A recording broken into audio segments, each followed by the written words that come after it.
नमस्कार साथियों, ये नाचीज एक बार फिर से आप सभी का तहे दिल से इस्तकबाल करता है आपके ही अपने इस पसंदीदा YouTube चैनल के ऊपर डॉक्टर गढ़वाल सर इंग्लिश। हम बात कर रहे हैं थर्ड ग्रेड एग्जामिनेशन 2026 में आयोजित होने वाली परीक्षा लेवल 1 लेवल 2 के इंपॉर्टेंट एमसीक्यूज इंग्लिश सब्जेक्ट के पार्ट 42 तक अपन आज आ पहुंचे हैं और जो पीछे अपन ने सवाल निकाले उनके आगे अपन प्रोसीड करने वाले हैं। 620 तक आप सवाल निकाल चुके हैं। ये जो 621 का सवाल आपके समक्ष आपको दिख रहा है, ये सवाल बच्चा है आपका प्रीपोजिशन का। आपके निश्चित पूर्वसर के तौर पर इसे आपका वहां पर देखा जाएगा या फिर समझा जाएगा। फिक्स्ड प्रीपोजिशन इररेगुलर पैटर्न की प्रीपोजिशन में से वहां पर कहा जाएगा। तो इसमें आपको यह देखना है कि सवाल के सेक्शन में कहीं पर कोई एरर है या फिर नहीं है, और एरर है तो कौन से पार्ट में आपका एरर है, ये चीज आपको वहां समझनी है। तो यहां अपने पास प्रीपोजिशन इन है तो इंटरेस्टेड अपने साथ में फिक्स्ड प्रीपोजिशन में इन लेता है जो सही और सटीक शब्दों में लिखा हुआ है, तो यहां पर कोई एरर नहीं है। इट मींस बाकी चीजों को यहां से आप डिस्कनेक्ट कर सकते हैं। मूव ऑन करते हैं अपन वहां पर अगले सवाल की तरफ। 622 का सवाल, ये सवाल बच्चा आपको वहां देखने को मिलेगा। ये सवाल है आपका वैरायटीज ऑफ इंग्लिश का। इस सवाल को अपन रखते हैं वहां पर वैरायटीज ऑफ लैंग्वेजेस में। हालांकि मैंने इंग्लिश बोला है ना, इसका मतलब कौन सी लैंग्वेज की बात कर रहा हूं, मैं इंग्लिश की बात कर रहा हूं, और उसका कनेक्शन दूसरी लैंग्वेजेस के साथ में वहां जुड़कर आना चाहिए। ये जो टर्म अपने पास में आ रहा है, ये जो तंतु अपने पास में आ रहा है, कौन सा, वहां पर आपका काउड मिक्सिंग वाला। ठीक है, जैसे काउड स्विचिंग होता है, काउड मिक्सिंग वैसे ही होता है। क्रियोल है, पिजिन है, रजिस्टर है। ठीक है, इस प्रकार की वैरायटीज ऑफ लैंग्वेजेस अपने को देखने को मिलती है। काउड मिक्सिंग क्या होता है बच्चा, एक सेंटेंस बाउंड्री के अंदर हम दो या दो से ज्यादा भाषाएं हैं उनको एक साथ मिक्स कर देते हैं। जैसे आप कहें ये दिल मांगे मोर, तो ये दिल मांगे हिंदी के हैं, मोर आपका इंग्लिश का है, उसे आपने एक जगह कर दिया, तो दो भाषाओं के जो कोड हैं उनको आपस में मिक्स कर दिया, इसे कोड मिक्सिंग कहते हैं। तो यहां आंसर ये निकलेगा, mixing of lexical items and phrases from one language into another with in a sentence boundary. एक सेंटेंस या फ्रेज या क्लोज के अंतर्गत वहां पर इसे देखने को मिलना चाहिए। ठीक है, इस तरीके से ये डीलिंग आपका वहां पर रहना चाहिए। ठीक है, तो अब अपन आगे चलें, वहां पर नेक्स्ट से इसका फैक्टर है उसको चेक करें कि identify the word with A prefix. ये जो अपने पास में आता है, ये बेटा सवाल है वर्ड फॉर्मेशन का। वर्ड फॉर्मेशन के शब्द निरूपण के अंतर्गत इसे आपका वहां पर देखा जाएगा या फिर समझा जाएगा। ठीक है, प्रीफिक्स के मायने होते हैं आपका उपसर्ग है, उसको हमें वहां पर छांटना है। तो आप देखो, काइंड के साथ नैस, ये तो सफिक्स है। ठीक, स्पीकर में ER सफिक्स है, क्विकली में LY क्या है, सफिक्स है। अनहैप्पी में अन, ये क्या है आपका प्रीफिक्स है। उपसर्ग इसमें एक में ही है, बाकी तीनों में जो मैंने अंडरलाइन करके रख रखा है वो आपका सफिक्स या फिर प्रत्यय के रूप में काउंट कर दिया जाएगा। अगले सवाल पे आए, which type of test measures a student's potential ability to learn a language. तो यहां पर हमारा जो सेक्शन है, ये सेक्शन इसमें चला जाएगा। कौन सा, methods of evaluation. Methods of evaluation है, मूल्यांकन की पद्धतियां हैं, मूल्यांकन की विधियां हैं, उसके अंतर्गत इसे आपका रखा जाएगा। तो यहां पर अगला यह कहना चाह रहा है 624 के सवाल में कि ऐसा टेस्ट का कौन सा प्रकार है, कौन सी किस्म है जो नापती या मापती है विद्यार्थी की संभावित योग्यता या क्षमता को, जिसमें वो एक भाषा को आसानी से सीख सकता है, एक भाषा को आसानी से वहां पर पहचान सकता। तो उसकी अभिरुचि क्या है, उसकी अभिवृत्ति क्या है, उसका इंटरेस्ट क्या है, उसे अपन रखेंगे आपका एप्टीट्यूड टेस्ट के अंदर रखेंगे। तो यहां पर इसमें अचीवमेंट टेस्ट या डायग्नोस्टिक टेस्ट या प्रोफिशिएंसी टेस्ट है, उसको शामिल नहीं करेंगे। अगले सवाल पे आते हैं। सवाल 625 का है अपना, और यहां पर अगला हमसे लिटरेरी टर्म पूछ रहा है। साहित्यिक जो अलंकार है उसकी जानकारी हमसे बच्चा वहां पर चाह रहा है। सवाल यह कि द लिटरेरी डिवाइस, ये साहित्यिक युक्ति कौन सी है, वे टू कॉन्ट्राडिक्टरी टर्म्स, जहां पर दो विरोधाभासी आपके टर्म्स हैं, are placed next to each other, उन्हें एक दूसरे के नजदीक रख दिया जाता है, एक दूसरे के नजदीक बता दिया जाता है। मतलब दो कॉन्ट्राडिक्टरी विरोधाभासी चीजें हैं, सीधा सीधा विरोधाभास के नजदीक चले जाओ अगर कॉन्ट्राडिक्टरी आपको वहां समझाया जा रहा है, और दोनों शब्दों को बिल्कुल आसपास रखा जाता है, उसे ऑक्सीमोरॉन कहा जाता है। पैराडॉक्स भी विरोधाभास होता है, लेकिन ये पूरे सेंटेंस में काउंट होता है। पूरे वाक्य में काउंट होगा। एलिटरेशन अनुप्रास में आता है, आयरनी है वो आपका व्यंग्योक्ति में काम में लिया जाता है। चलते हैं अगले सवाल की तरफ। Choose the sentence where need is use as a modal auxiliary. ये सवाल बच्चा आपका मॉडल ऑक्सिलियरी का है, या फिर अपन ये कह दें डिफेक्टिव ऑक्सिलियरी के रूप में इसे आपका काउंट कर दिया जाएगा। तो अगला ये चाहता है कि आप ये पहचान के बताओ कि इस सवाल के अंदर कौन से में मॉडल है। तो ये नीड्स यहां पर वर्ब का फर्स्ट फॉर्म प्लस एस के रूप में काम में आ रहा है, तो ये वर्ब का काम कर रहा है। यहां डज के साथ में नीड वर्ब के फर्स्ट फॉर्म का काम कर रहा है, और यहां पर नीड्स वर्ब का फर्स्ट फॉर्म प्लस एस का काम कर रहा है। तो इसमें एकमात्र जगह ये रहा नीड नॉट। मॉडल है तो उसके साथ वर्ब का फर्स्ट फॉर्म होना जरूरी है। तो ये देखो यहां पर आ गया ना आपका, ये बना इसमें मॉडल ऑक्सिलियरी। ठीक, अगले सवाल पे चलते हैं आपका। वहां पर ये सवाल अपने पास में सिनोनिम का है, समानार्थी शब्द के रूप में आपसे पूछा है। वोकैबुलरी सेक्शन का सवाल आपको देखने को मिलेगा कि द वर्ड ऑब्फस्काइट मीन्स, ये जो शब्द है ना ऑब्फस्काइट का, इसका मतलब क्या है, इसका अर्थ वहां पर आपका क्या निकलता है, इसको अपन चेक करें। ऑब्फस्काइट का मायने ये होते हैं जब चीजें अस्पष्ट नजर आती हैं, जो कहीं ना कहीं आपको स्पष्टता से वंचित करते हुए मति भ्रम में डाल देती हैं, कंफ्यूज कर देती हैं, वेवर्ड कर देती हैं, डेविएट कर देती हैं। ये पैटर्न इसमें काउंट हो जाएगा। यहां में क्लैरिफाई का, इल्यूमिनेट का, सिंप्लीफाई का, इसको इसमें शामिल नहीं कर सकता। ठीक है, अगले सवाल पे आ जाएं आपका। The main disadvantages of direct method is, ये हमारे पास में टीचिंग मेथड्स का सवाल है आपका। तो एक्चुअल में डीएम या डायरेक्ट मेथड बेटा कब आया आपका, टीसीजी या जीटी, ट्रांसलेशन कम ग्रामर मेथड या ग्रामर ट्रांसलेशन मेथड के अपोजिशन में आया, उसके विरोध में वहां पर उसे रखा गया। ठीक है, अगर ऐसा फैक्टर रहा तो इसे नेचुरल या रिफॉर्म्ड मेथड कहा जाता है, जो English to English, target language to target language चलता है, जहां लिसनिंग और स्पीकिंग पर अच्छा फोकस वहां किया जाता। लेकिन अगला हमसे ये नहीं पूछ रहा है कि इसकी विशेषता क्या है, हमसे ये पूछ रहा है कि इसका डिसएडवांटेजेस, इसकी कमी वहां पर क्या बनती है, ये जानकारी अगला हमसे चाहता है। तो एक्चुअल में क्या होता है, जब आप एक ही भाषा में पढ़ा रहे हो, जैसे बच्चे को इंग्लिश आ नहीं रही है और उसे इंग्लिश में ही पढ़ा रहे हो, तो जो भी आपकी कॉन्सेप्ट्स हैं कॉन्क्रीट होंगी ना, मूर्त, वो तो आराम से समझ में आएंगी वास्तविक। लेकिन जो एब्स्ट्रैक्ट आपकी कॉन्सेप्ट्स हैं, अमूर्त जो आपकी अवस्थाएं, वो कतई आपको समझ में नहीं आती हैं। उनको समझने में, उनकी व्याख्या करने में आपको वहां क्या मिलती है, डिफिकल्टी। वहां पर एक बहुत बड़ी परेशानी आपको देखने को मिलती है, नजर वहां पर आती है। ठीक है, तो आप डायरेक्ट मेथड में इंग्लिश टू इंग्लिश या target language to target language में पढ़ा रहे हैं, तो एब्स्ट्रैक्ट कॉन्सेप्ट क्लियर नहीं होते, केवल बच्चा कॉन्क्रीट जो कॉन्सेप्ट है वो आपके क्लियर होते हैं। आपका 6 to 9 पे आ जाओ। वहां पर ये सवाल बच्चा अपने पास में किसका है, कंडीशनल नेचर का है। ठीक है, शर्तात्मक वाक्य है, उसको इसके अंतर्गत आपका वहां पर रखा जाएगा। एक्चुअल में हमारा एक फ्रेज बनता है, आई विश आई, काश में ऐसा कर पाता, काश में वैसा कर पाता, काश में ये होता और काश में वो होता। ठीक है, इस तरीके से हमसे पूछा हुआ। इसमें एक चीज आपको बच्चा मैं और सिखा दूंगा, जब इमेजिनेशन या सपोजिशन की बात करते हैं, पूर्ण कल्पना की बात करते हैं, तो उसमें आपका बी का फॉर्म वर काम में लिया जाता है, आपके अनरियल या हिपोथेटिकल या सेकंड कंडीशन या इम्प्रोबेबल कंडीशनल। तो यहां वोज नहीं आएगा।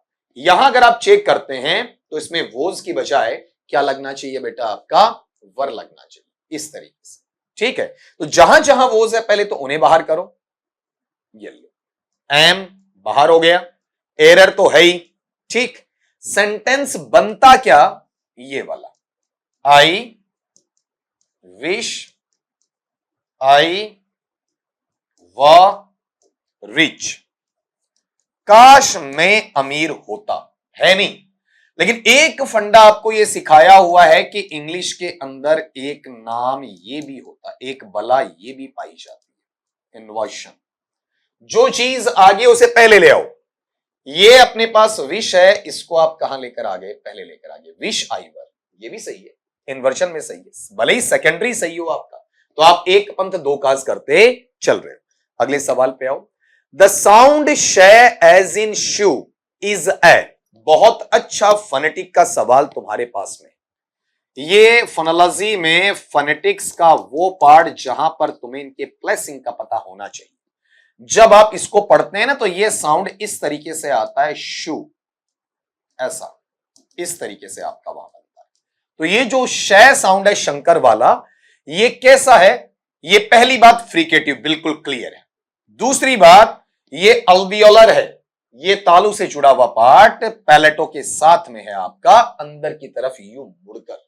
तो ये पैलेटो अल्वियोलर फ्रिकेटिव है। यहां पर जब भी शय बोलेंगे तो दांतों का कोई काम नहीं है, ठीक है, कंठ की स्थिति का कोई काम वहां पर नहीं है, ठीक है। शय शय ऊपर ही रह जाएगा, यहां ग्लोटल और वेलर में तो आने का मतलब है ही नहीं।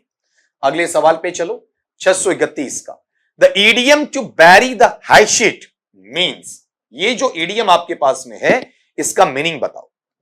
अगला मुझे यहां पर एक सैंक्शनिंग दे रहा है, लोकोक्ति या मुहावरे वाला। इस फैक्टर में पहला तो इसका उच्चारण उठाओ, बरी ब्यूरी नहीं, बैरी, दफनाने दफन करने के लिए हाशिट को, ठीक है। अर्थात अरे मारवाड़ी में कहते हैं ना, गाबो घेर भाया गाबो घेर, अरे डट बोलिया कौन करे, थोड़ो सो ठायो रहे, शांत रहे, ऐसा बोलते हैं ना आपका। मतलब किसी चीज को थोड़ा शांत रखे, दफन करना, उसको झगड़े का विवाद का कारण ना बने, तो वो पैटर्न आता है टू मेक पीस पे, ठीक है। शांतिमय अवस्था के साथ में वहां पर जुटने के लिए इस चीज को देखा जाता है, ठीक है। जहां पर आप शांति क्रिएट कर देते हैं वो पार्ट जाता है टू बैरी द हाशिट। अगले पार्ट पे आओ, choose the correct form of the verb. ये बेटा सवाल आपका सिंटेक्स या सब्जेक्ट वर्ब एग्रीमेंट या सब्जेक्ट वर्ब कॉन्कर्ड का सवाल बोला जाएगा। Clear? A large number of students blank absent today, काफी संख्या में बच्चे आज क्या है, अनुपस्थित है। तो ये जो फ्रेज आपका आता है ना, अ लार्ज नंबर ऑफ, ये हमेशा अपने आगे वाले नाउन के हिसाब से डिसाइड करता है कि वर्ब का नंबर क्या होगा, एक वचन या बहुवचन। स्टूडेंट्स मेरे पास काउंटेबल प्लूरल है, इसलिए मैं इसमें प्लूरल को आर को वरीयता दूंगा। ये इज सिंगुलर है, वॉज सिंगुलर है, हैज बीन भी आपका सिंगुलर है, ठीक। अगली बात पे चर्चा कर लें। यहां पर जो सवाल अपने पास में फिर से आ रहा है वो सवाल फोनेटिक्स फोनोलॉजी इनके अंतर्गत देखा जाने वाला। एक दिन मैं आपको समझाऊंगा फोनेटिक्स और फोनोलॉजी में भी स्लाइट डिफरेंस है, उसकी भी अपन बात बाद में करेंगे। कि the study of pronunciation features such as stress, rhythm and intonation is called, बहुत बहुत बेटर क्वेश्चन है थ्योरिकल नेचर के अंदर, कि ऐसा अध्ययन, ऐसा आपका वहां पर पढ़ने की शाखा जिसमें आप उच्चारण की अलग अलग पक्षीय स्थितियां विश्लेषित करते हैं। जैसे उसमें उसका स्ट्रेस कैसा है, उसकी रिदम कैसी है, बलाघात स्वराघात कैसा है, लयात्मकता तालात्मकता कैसी है, उसका जो इंटोनेशन है, ठीक है, वो कैसा है, वो फैक्टर तुम्हें पता करना है। उसे अपन फोनोलॉजी तो कहेंगे, ये चीज तो सिरे से खारिज कर दूंगा मैं, मॉर्फोलॉजी और लेक्सिकोलॉजी, लेकिन वो केवल एक सेगमेंट होगा क्या ना, अपने सेगमेंट के भी ऊपर का सेक्शन देखने को मिलेगा, उसे कहते हैं सुप्रा सेगमेंटल। क्या बोलेंगे बच्चे आपका, सुप्रा सेगमेंटल। अगले पार्ट पे आ जाओ। The word pernicious is synonyms with, vocabulary section के अंदर अगले ने आपसे टर्म पूछा है सिनोनिम, समानार्थी पूछा है आपका। तो पर्नीशियस कहते किसे हैं, पहले ये जान ले। पर्नीशियस के अर्थ होते हैं जब आप किसी विध्वंसकारी, विनाशकारी या फिर तबाह कर देने वाली, नेस्ता नाबूद कर देने वाली स्थिति होती है, उसे हम पर्नीशियस कहते हैं। बहुत ज्यादा हार्मफुल होती है, खतरनाक होती है, डिसएडवांटेजियस, डीमेरिट वाला होता है, उसे हम ये नाम देंगे। हाईली इंजूरियस एंड और डिस्ट्रक्टिव नेचर में इसे रखा जा सकता है। बेनिफिशियल नहीं होगा, हार्मलेस नहीं होगा, उसको इसके अंतर्गत नहीं रखा जाएगा, ठीक है। अगले पैटर्न पे आ जाओ। इसमें तुमसे पूछा है लिटरेरी टर्म, साहित्यिक अलंकार है, उसको इसके अंतर्गत तुम्हारा पूछा गया। Identify the figure of speech, आपको वहां पर अलंकार पहचानना है। और अलंकार क्या पहचानना है, all the word is a stage and all the man and women merely players, सारा संसार एक मंच है और जितने भी यहां पर आपके मनुष्य हैं, पुरुष या स्त्रियां, वो केवल इस मंच पर अलग अलग अदाकार या अदाकारा हैं, अभिनेता या अभिनेत्री हैं, जो केवल अपनी भूमिका निर्वहन मात्र के लिए वहां पर आए। तो यहां आपने गौर किया होगा, वर्ड को स्टेज बता दिया, x is equal to y, direct comparison है, इसके अंदर कहीं भी सब लाइक एज ये हमें दिया नहीं गया है, कोई भी नॉन ह्यूमन को ह्यूमन एट्रीब्यूट नहीं दिया गया है। बात का बतंगड़, वहां राई का पहाड़, तिल का ताड़, ऐसा कुछ नहीं बनाया। तो एग्जेजरेशन, हाइपरबली या अतिशयोक्ति ये भी अप्लाई नहीं होगा। अगले पार्ट पे आ जाएं आप। ये पार्ट अपने पास चलता है टीचिंग मेथड का, टीचिंग मेथोडोलॉजी का। टीचिंग मेथड के अंतर्गत क्या पूछ रहा है, प्रिंसिपल्स ऑफ टीचिंग इंग्लिश में उसका एक वेरिएशन हमसे पूछा जा रहा है कि विच मेथड, ऐसी कौन सी मेथड या पद्धति या विधि है, is based on the idea, जो इस विचार पर आधारित है, और लर्निंग बाय डूइंग, कि जब भी हम कुछ सीखते हैं तो करके सीखना प्रैक्टिकल अप्रोच में होना चाहिए, and follows psychological principles of learning, और हमारे अधिगम के मनोवैज्ञानिक सिद्धांत या पहलू हैं उनका अनुसरण वहां पर करते हैं। तो इसमें सबसे बड़ी चीज, ये जो बिहेवियरल नॉलेज की बात जहां जहां आ जाती है, उसमें हम B.F. स्किनर साहब का नाम लेंगे, और उसके तहत बिहेवियरल साइकोलॉजी की जो पुस्तक है उनका जो अडॉप्शन है वो किया गया स्ट्रक्चरल अप्रोच। ये GTM में तो कहीं नहीं, हमें लगता है कि डायरेक्ट नहीं उठाया, नहीं लिया। ऑडियो लिंगुअल वाला पार्ट है, उसके अंदर भी वहां पर बहुत कम हमें देखने को मिलता है। ठीक है, हालांकि हमारे पास में ऑडियो लिंगुअल नहीं होता, ठीक है, अकेला ये स्ट्रक्चरल कोई दिक्कत नहीं, कंफ्यूजन ही नहीं। स्ट्रक्चरल नहीं होता तो ऑटोमेटिकली आंसरेबल सिचुएशन ये भी आती। तो मैं इसको अगर ये कहूं कि दोनों साथ नहीं मिलके अलग अलग दें, तब ये वरीयता के आधार पर इसे देखा जा सकता है। अगले पार्ट पे आओ, choose the sentence with A double negative. Double negative sentence कौन सा है उसको चुनना है, वो भी कौन सा, करेक्ट नहीं चुनना है। ऐसा वाक्य जो व्याकरणीय आधार पर इनकरेक्ट या अशुद्ध है स्टैंडर्ड इंग्लिश में, स्तरीय अंग्रेजी या स्तरीय आंग्ल भाषा के अंदर है, ठीक है, उसके तहत यहां इसे परखा जाए। तो अगला ये कह रहा है कि डज के साथ में नोट अकेला ही तो आया ना, इसमें तो डबल कहां है, सिंगल नोट है। यहां पर नॉट नथिंग में अकेला है, डबल कहां है। यहां पर अनेबल में अन अकेला नेगेटिव है, तो डबल नेगेटिव तो इसमें कहीं एक ही जगह मिला देखने को, नॉट और नथिंग, और दोनों साथ में लाने क्या है, गलत है। यहां ये सही का टिक मार्क जरूर लगा है, लेकिन हमसे पूछा ही अगले ने ये। तो ये जो पार्ट आता है, ये जनरली जिसके अंतर्गत देखा जाता है वो टॉपिक ट्रांसफॉर्मेशन लिया जाता है, और दूसरे शब्दों में यहां यह है कि जिस दूसरे टॉपिक के अंतर्गत इसे पूछा जा सकता है, इस नाम से भी पूछा जा सकता है, स्पॉटिंग एरर, इसके अंतर्गत भी पूछा जा सकता है। अगले सवाल में, the function of an adverb clause of purpose is to answer the question. ये जो हमारा फंक्शन है, ये जो हमारा कार्य है एडवर्ब क्लॉज ऑफ पर्पस का, जो हमारे उद्देश्य के क्रिया विशेषण वाले उपवाक्य के अंतर्गत देखा जाता है, वो इस सवाल का जवाब देना है। ठीक है, तो जब भी आप ये बात करते हो कि पर्पस को बताएं, उद्देश्य को, क्यों गए आप, ठीक है, तो क्यों का मीनिंग हमें कौन देता है, वाई। हालांकि ये ध्यान देना, व्हेन भी एडवर्ब बताता है लेकिन टाइम का, वे भी एडवर्ब बताता है प्लेस का, हाउ भी एडवर्ब बताता है लेकिन मैनर का बताता है। तो ये सवाल अपने पास में क्लॉज एनालिसिस से जुड़ा हुआ है, ठीक है, और क्लॉज एनालिसिस ही क्यों बेटा, इसे मैं पार्ट्स ऑफ स्पीच के अंतर्गत भी रख सकता हूं, उसके मद्देनजर भी इसे आपका वहां पर रखा जा सकता है। अगले सवाल पे आओ, the prefix meaning after is, निम्नलिखित में से कौन सा ऐसा शब्द है जो मुझे उपसर्ग में बाद का अर्थ देता हो। तो ये टॉपिक चला जाएगा वर्ड फॉर्मेशन में, शब्द निरूपण के अंतर्गत इसे आपका वहां रखा जाएगा, और इसमें बाद का मीनिंग या पश का मीनिंग आप बाद का बोल दें, या फिर बच्चा इसे आप क्या कह दें वहां पर, पश्च कह दें। ये जो मीनिंग आपको देखने को मिलेगा, ये मीनिंग प्री, इंटर, सब इनमें नहीं आएगा। अगले सवाल पे जाएं। नेक्स्ट क्वेश्चन की the main objective of using authentic materials in the classroom is, ये हमारा सवाल है PTE, principles of teaching English का सवाल है आपका मैथोडोलॉजी के सेक्शन में। जब आप मुख्य उद्देश्य प्राप्त करना चाहते हैं कि आपको प्रयोग में लाना है उस आधिकारिक विषय वस्तु या सामग्री को जो कि आप कक्ष में वहां पर काम में ले रहे हैं, ठीक है। तो आप क्या चाहते हैं? क्या आप अधिगम को सस्ता कर रहे हैं? ऐसी तो कोई बात नहीं। व्याकरण का सरलीकरण कर रहे हैं? ना, ठीक है। क्या बच्चों के लिए पाठ्य पुस्तक की आवश्यकता को वहां पर हटाना चाहते हैं? कतई नहीं, कदापि नहीं।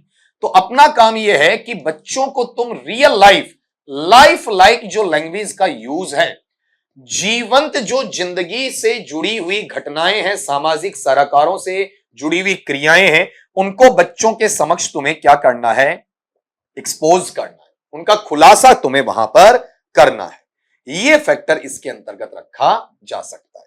तो सारे सवालों का जमावड़ा एक ही जगह तुम्हें अब मिल रहा है। और आज का 42 का जो चैप्टर है उसका लेवल 41 की बजाय थोड़ा सा इनहांस्ड भी है। तो मिलूंगा जल्दी 43 के पार्ट में।